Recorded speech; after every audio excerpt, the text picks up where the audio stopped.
how to graph the inverse of a function.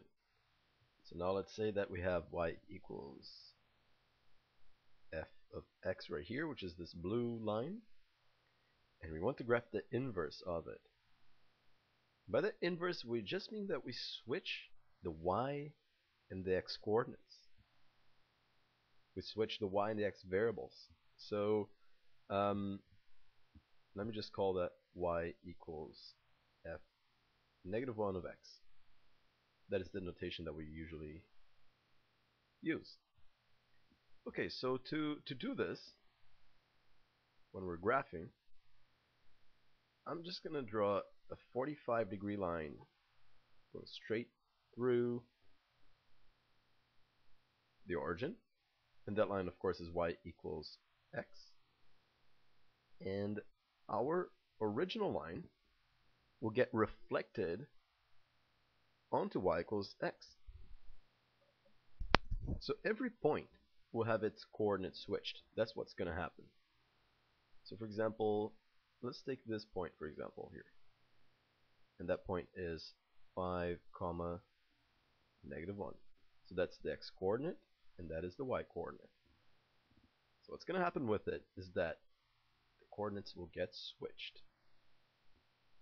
We're going to have sorry, we're going to have negative 1, 5 now. So negative 1, 5 right here. And that's going to actually happen to every point that we have on the blue line. But let's take this point for instance. That's an interesting point right here. That would be 1, 2, 3, 4, 5, negative 5,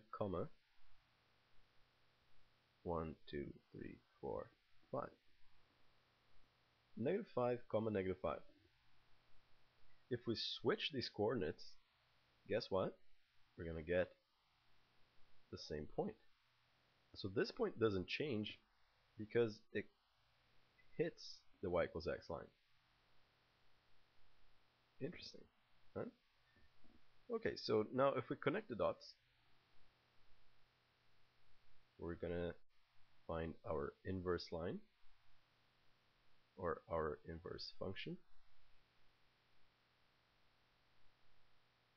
Well, that doesn't look as good as I would like, but I think that you guys get the idea.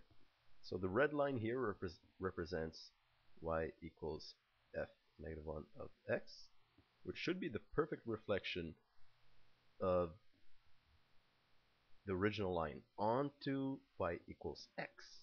But every point just switched. This one became that one, this one stayed the same, and that's it. Now I strongly suggest that you scroll down, try graphing some of your own, and click on the questions to watch explanation videos. And good luck!